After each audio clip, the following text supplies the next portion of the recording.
for this week's video, we are going to be going over where are the females with their egg laying process. Like I said, I'm leaving here at 4:30 in the morning.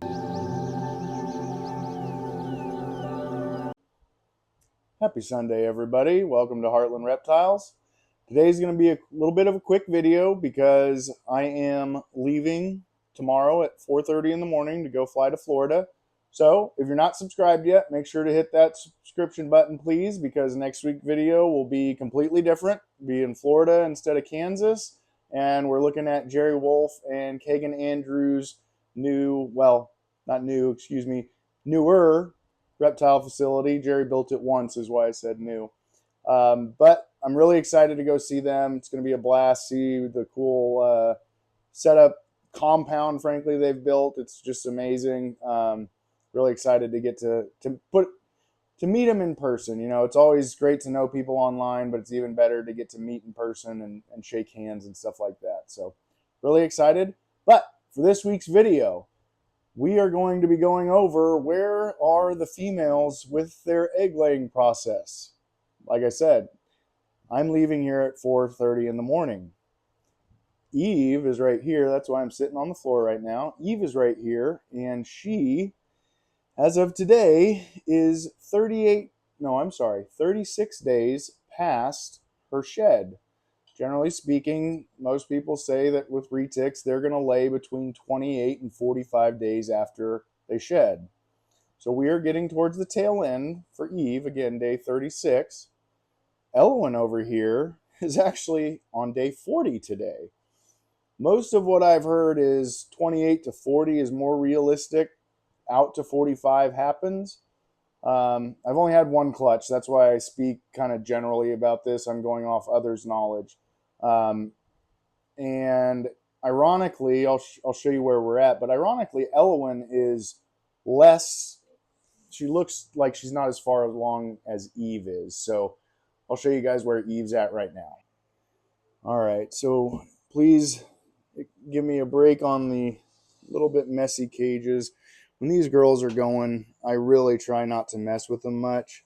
They've got enough going on. They're getting just dumped with hormones and all sorts of other stuff. So she's all curled up real tight there. You can see her little nose, which for her to not come out and surf the glass when I come in the room, that in itself is pretty surprising. She generally loves to interact. Poor girl, I know she's uncomfortable. I'll throw in a picture of her where she had her belly inverted, trying to get some relief from the pressure of all those eggs. And she's normally, you know, she's not one to pull away or kind of, you know, buck at me. But poor girl, I know she's uncomfortable. Honey, I just wished you'd lay these eggs. For your comfort and my peace of mind, frankly. We'll cover her back up. The paper's just something to give her a little bit of a visual barrier to make her feel a little bit more secure, like she's not out in the open. So that's where Eve's at. Little stinker won't. Maybe she'll drop them sometime overnight, and I'll have a chance to pull them and get them in the incubator before I leave. But at this point, I'm not really holding my breath. Nature does what nature does. And you know what they say about the best laid plans of man. So we're going to work with it and roll with the punches. I will hop over and show you guys where Elwyn is at, which those that have been watching previous videos, this might be a bit of a surprise. Again, I always say that I'm not too proud to admit my mistakes, and frankly, this is one of them.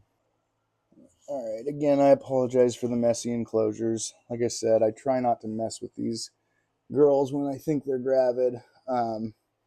So Elwyn, I thought she reabsorbed her follicles, and I was going back looking at last week's YouTube video and pictures because when she was out, I felt like she was skinny in the front and thick in the back.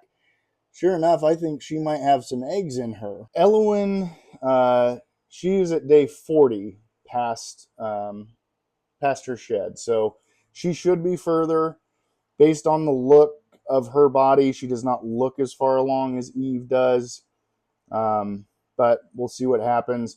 The really cool thing is that Elwyn is one of the two animals that came from Kagan Andrew. So it would be, I really wish I could have gone down to Florida and, had a picture to show Kagan and say, look, surprise, we finally got eggs from Eve and Solaire, which both came from her. She really wanted to see the outcome of that pairing, which is why I'm trying to carry that on for her. But, like I said, it'll be what it'll be, and we're just along for the fun ride. So, hi, Baraka. So while we're here, there's Baraka. Hi, dude. Baraka is the sire to Eve's clutch. And the reason he's so intrigued and the reason I'm not opening his glass is because there's a big tray full of rabbits right next to me. And I don't really want to open that up and take a shot from him just because he's hungry and confused because of the smell. But there's handsome Baraka. I love that dude. He's such a good looking animal. So I'm really excited for what the offspring from him and Eve look like. But that's where we're at for the week. Here, I'll show you all what I did for preparation on my end.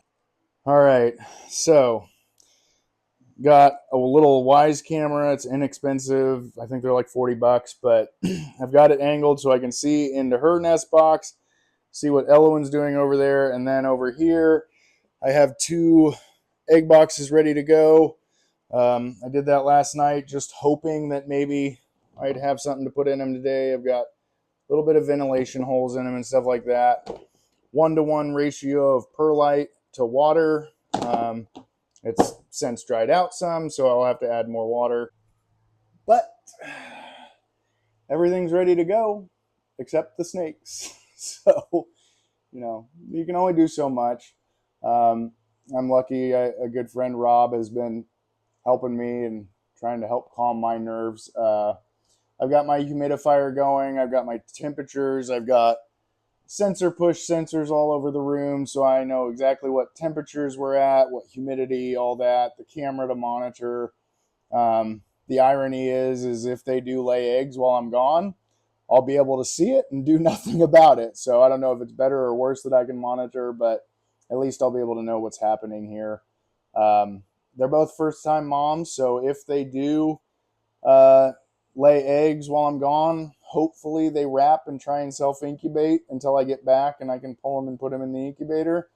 If not, it'll be what it'll be, and we'll just keep plugging away and moving on the best we can. So I apologize, this week's video is a little bit short, a little bit less visual in it, but I wanted to make sure that everybody knew what was going on and frankly share the exciting news as well as kind of embarrassing thing that I have to admit is I have a female that I didn't even know was gravid. So I think it's important we all remember people make mistakes.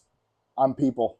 I make mistakes and I'm learning as I go. So it's not fair for me to expect others to share their mistakes if I don't do the same. So hopefully this helps somebody else out. You're going to learn as you go. I've had retics for 7 years now. I've only had 1 clutch, but 7 years, frankly, at least I thought I would be more well-versed than I am now. But I'm still getting better, and as long as you're getting better, that's what matters, right? So we're going to keep plugging away here. Stay tuned. Make sure to subscribe so that in next week's video you can see the awesome facility that Jerry built with Kagan's assistance. They've got some amazing stuff over there, some beautiful monitors, and frankly, I call it a compound. The compound they built is unreal as far as functionality, set up for the animal's best interest at heart. I'm just really excited to go down there, see things in person and get a better idea of it. So I hope you all enjoyed. I hope you guys had a great week and have a wonderful week this coming week. And I will see everybody next Sunday. Talk to you later, y'all.